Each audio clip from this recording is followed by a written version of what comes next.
What up, friends? I am Geoff Fienberg back here with you for another edition of my Wells Fargo PGA Tour picks for oddschecker.com/US. Yesterday, we put out 3 outright picks. Those are already up. Like this video, sub to the YouTube feed, and leave a comment. Tell me who you think is going to win this week's Wells Fargo, or tell me which props you like the most for the Wells Fargo this week. Again, a video already exists where I have made 3 outright picks for the Wells Fargo. Should be in the OddsChecker YouTube feed or right on this OddsChecker webpage right now. Check that out and do me a favor, like those as well. I could spoil those picks, but I'll just give them at the end. Or you can just go watch that video. But 3 outright picks, a 22-1, 40-1, and an 80-1 are already on the board. And today, right now, I'm going to give you a 15-1, a 70-1, and a consortium of props, including a really fun prop that Sportsbook made for me. And we'll talk about that in just a moment. Okay, let's go. I am here with Bryson DeChambeau, 15-1. This was not an easy decision. I felt like for the exact same sort of allocation, I could have, how do you put this? I could have put multiple guys in that 30-1 range on this card for the units I'm going to be investing into Bryson. Will Zalatoris was part of my thought. Patrick Cantlay getting great drift at 30-1, part of my thought. Tony Finau, incredible course comp history, and I don't think 30-1 is unfair. Going even farther back, Answer and M. Could have picked 2 of those guys to round out my card. Instead, powerhouse Bryson DeChambeau, 15-1. I believe his length, while I maybe like to overbet Bryson at times, it is course like this. Par 71, 7,500 yards. He has a 4th place finish here in the past. It is courses like this, setups like this, that really allow Bryson's strength to dominate a golf tournament. My other only consideration under 20-1 would have been Justin Thomas, but I'm going to take the more points. I'm going to take Bryson. I'm going to take a guy I'd be more confident on in the greens if it does come to that. So Bryson DeChambeau, 15-1, Summer of Bryson. Let's get it going. Par 71, over 7,500 yards. These are the types of courses where Bryson can really throttle these guys. So I'm here for that. There were mid-range options that I really did consider. I just gave you them.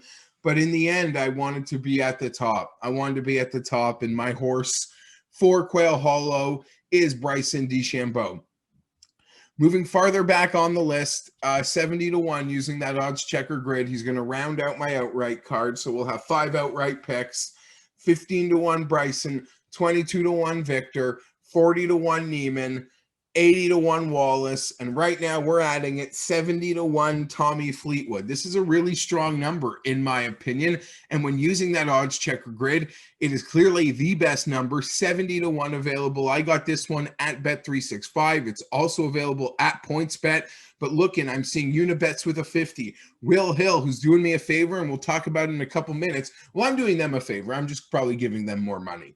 But nonetheless, they've taken a request of mine, and we're going to have some fun. And we'll get there in a moment. But they're giving a 50 on Tommy. One book's got a 70. 365 is a 70. Will Hill's got a 50. That's why we always go to that odds checker grid. Is Tommy Fleetwood going to win? I certainly hope so. That's an enormous ask. And if he does, you better believe I'm going to take those 20 extra points. Because we got to pay for some of those hard luck weeks we've been going through. But hey, that is the battle. You want a live hairbrush? Let's get that pompadour pumping. Let's get that pompadour pumping. Yeah, you know me. I'm big on Fleetwood. So Fleetwood 70, that's a really strong number. He has incredible Riviera statistics. Riviera and Quail Hollow. A lot of people consider there's a cross there. He was, 5 over after the first round at the Heritage and almost came back and made the cut. Obviously, I might be pulling at straws here for Fleetwood.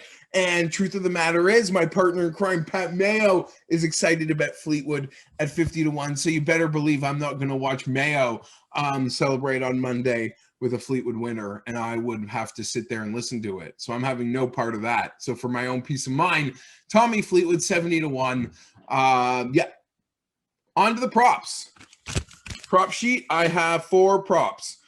We bet Matt Wallace on the outright card. I don't know why this curl, got like this Elvis curl, doesn't want to go away. So we'll just keep it then, okay?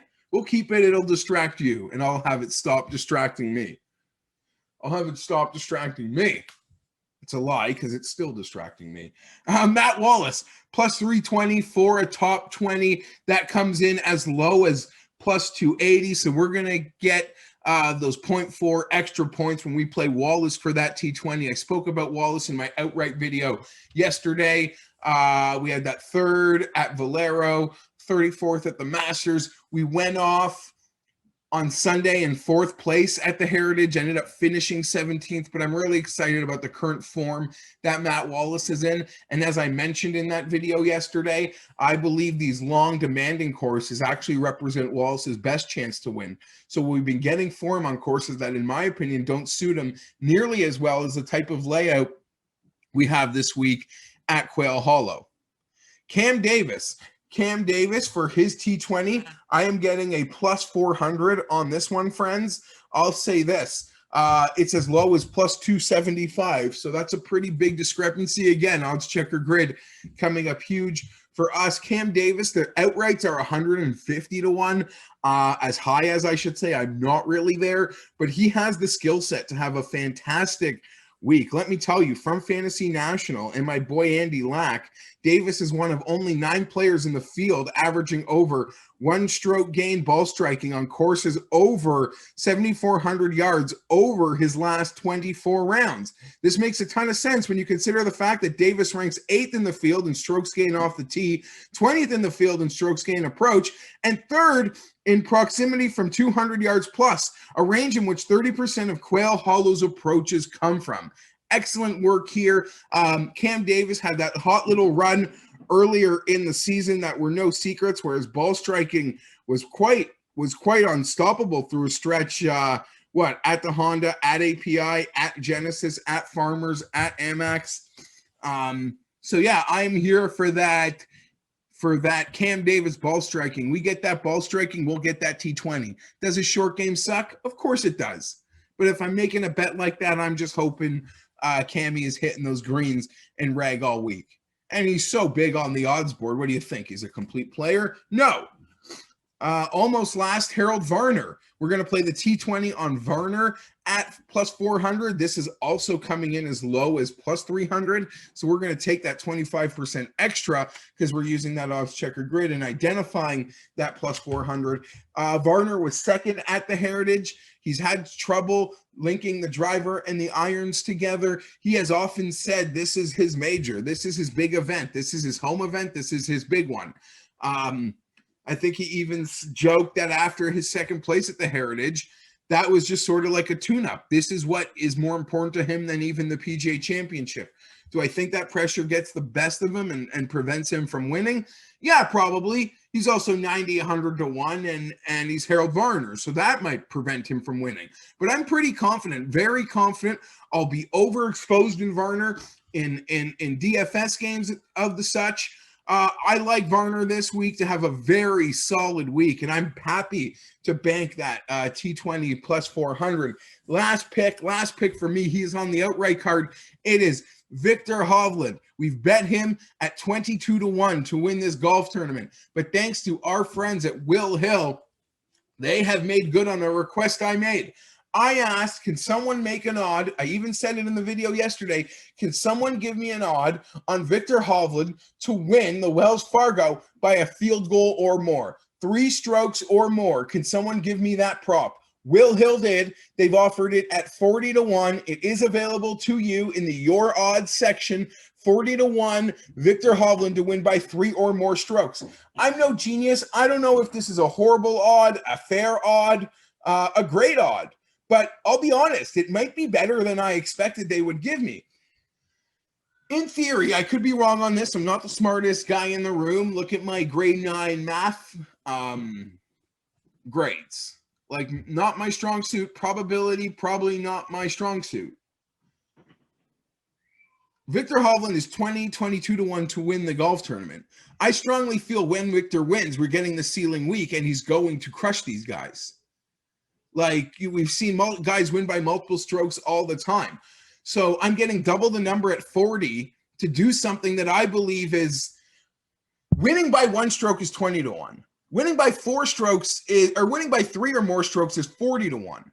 The hard part is winning by 1 stroke. If we can win by 1 stroke, I literally feel it's almost the exact same odds that we're going to end up winning by 3 or more.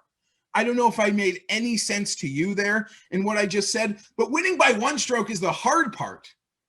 And I would argue winning by 3 or winning by 1 have almost the exact same odds, but I'm getting double.